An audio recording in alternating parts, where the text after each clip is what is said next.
Hello dear students, welcome back to my channel Edu colours.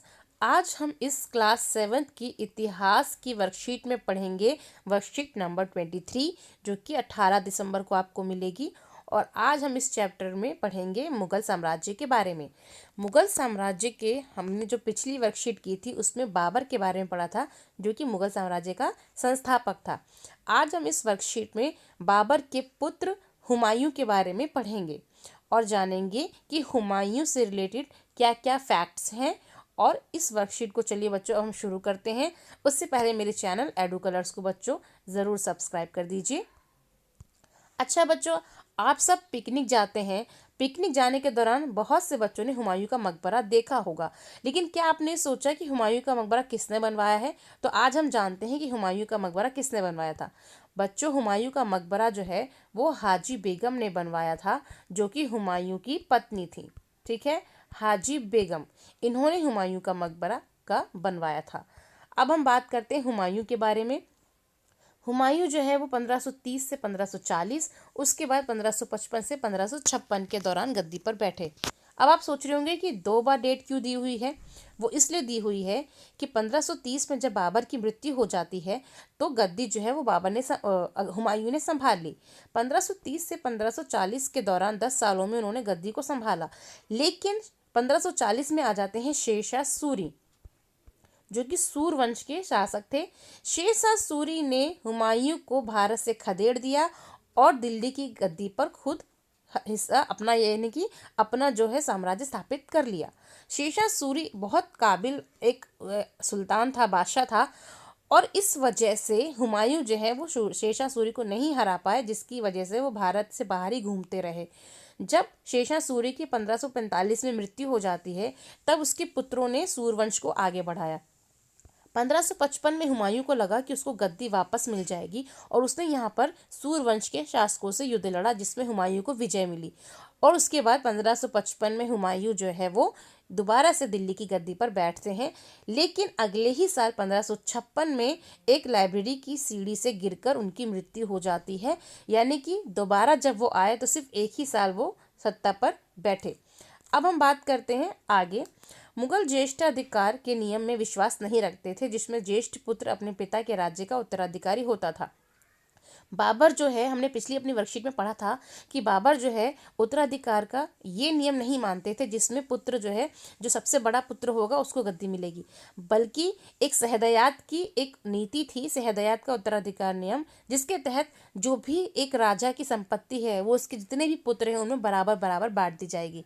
तो बाबर के 4 पुत्र थे, तो चारों में जो संपत्ति है वो विभाजित कर दी गई थी।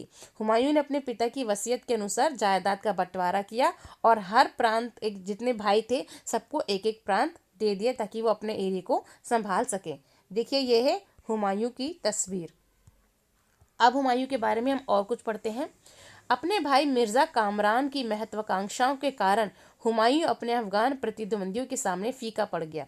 यानी कि जो हुमायूं का भाई था कामरान, वो अफगानों से जाके मिल गया और अफगान बहुत शक्तिशाली थे और वो हुमायूं के आगे, एक तरीके से हुमायूं जो है उनके आगे टिक नहीं पा रहा था। शेरशाह ने हुमायूं को 2 बार हराया। ठीक है, जैसे कि मैंने अभी आपको बताया, शेरशाह एक अफगान था जो कि हुमायूं को 2 बार उसने हराया था, 1539 में और 1540 में। इन पराजयों की वजह से जो हुमायूं था वो भारत छोड़कर ईरान की तरफ चला गया। ईरान में हुमायूं को सफावी शाह की मदद मिली और उसने 1555 पर दिल्ली पर दोबारा कब्जा कर लिया, परंतु अगले ही साल उसकी मृत्यु हो जाती है। अब देखिए, यहाँ पर शेरशाह सूरी के बारे में बताया गया है, क्योंकि ये एक इम्पॉर्टेंट फैक्चुअल चीज़ है। शेरशाह सूरी एक बहुत इंपॉर्टेंट राजा था जिसके बारे में हमें पता होना चाहिए बच्चों। तो शेरशाह सूरी जो है उसका असली नाम था फरीद। उसके पिता जौनपुर के एक छोटे से जागीरदार थे। सासाराम है बिहार में एक जगह, वहाँ पर एक छोटा सा जौनपुर मतलब है एक जौनपुर में उसके पापा जो थे, यानी जो फादर थे, वो जागीरदार थे। हालांकि सासाराम में शेरशाह सूरी का मकबरा है। उसके संरक्षण ने उसे एक शेर को मारने पर शेरखा नाम दिया। यानी कि जो उसका एक रखवाला था, संरक्षक था फरीद यानी शेरशाह सूरी का, शेरशाह सूरी ने एक ही तीर के वार से शेर को मार दिया था, जिसके बाद उसका नाम शेर खां पड़ गया। शेषा ने साम्राज्य में विस्तार एवं वाणिज्य को बढ़ावा देने, संचार व्यवस्था को सुधारने पर बहुत ध्यान। यानी कि अगर हम देखें तो शेषा सूरी ने बहुत सुधार वाले कार्य किए। उसने कर व्यवस्था को अच्छा किया, उसने भूमि नापने के लिए बहुत अच्छी व्यवस्था को अपनाया, उद्योग धंधे वाणिज्य को बढ़ावा देने के लिए दूर संचार व्यवस्था को ठीक करने पर बहुत ध्यान दिया। सोनार गांव जाने वाली उस पुरानी शाही सड़क की मरम्मत शेषा सूरी ने करवाई, जिससे काफ़ी समय तक ग्रैंड ट्रंक रोड कहा जाता है। तो ग्रैंड ट्रंक रोड जो है वो उसकी मरम्मत जो है वो शेषा सूरी ने ही करवाई थी। शेषा ने कुल 1700 सराय बनवाई। सराय मतलब जहाँ पे लोग ठहरते हैं, तो कुल 1700 सराय बनवाई।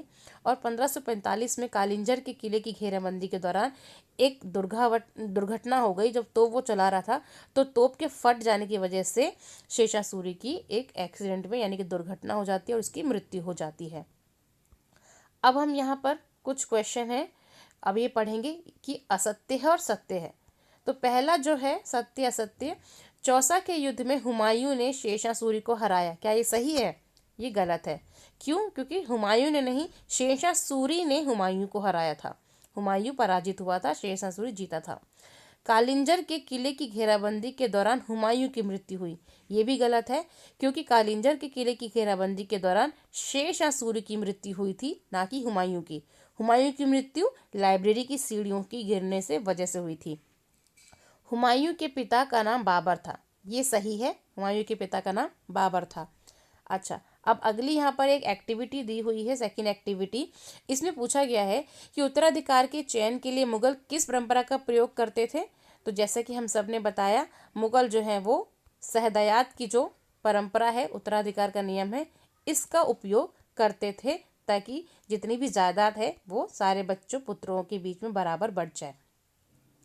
आज भी राजनीति में उत्तराधिकार के चयन के लिए किस परंपरा का पालन किया जाता है?